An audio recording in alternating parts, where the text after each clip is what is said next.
I want to get more now on one of our top stories tonight. That's the election season, which has officially begun in the Philippines. Now, over the next week, candidates will be able to file their bids for the presidency as well as local elections. For more, we're joined by Victor Manhit from BowerGroupAsia. Victor, Manny Pacquiao is the first to file his candidacy for the presidency. Does he have a realistic chance of winning?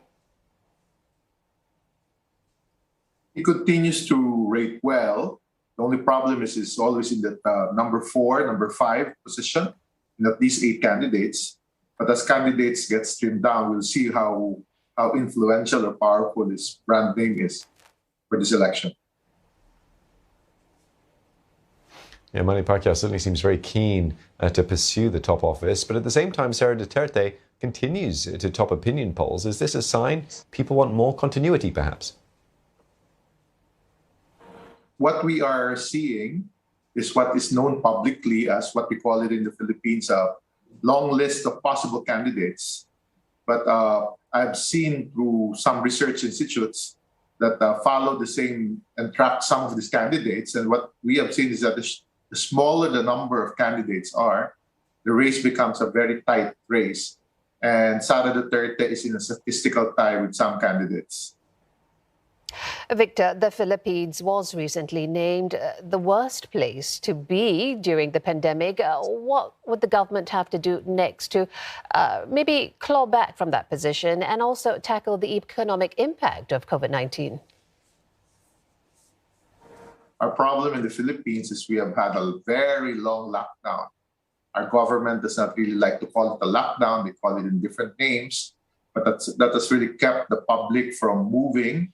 But still, it has not really arrested this challenge of COVID.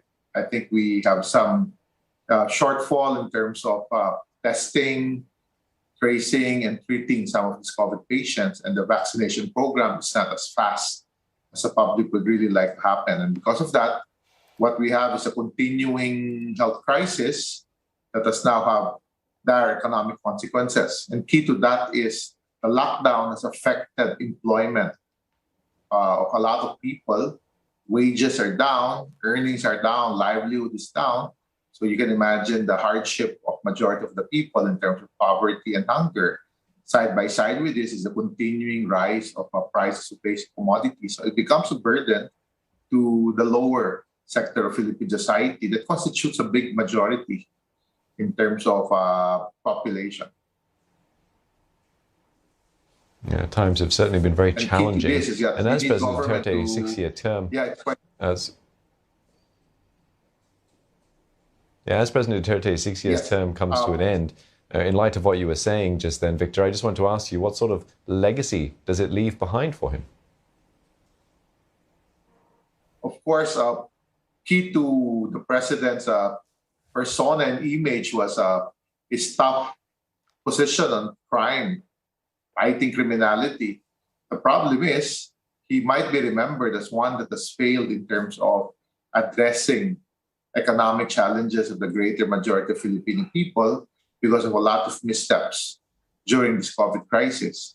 Side by side with this, you would notice that the president has become very defensive, especially with regards to procurement, big procurement during these COVID times with regards to health responses. And some people are even accusing him from independent senators of the Philippines that there might be corruption, and they've been demanding transparency on the part of government agencies with regard to this procurement. So these are possible images that might define the presidency of President Duterte moving into his last few months in office.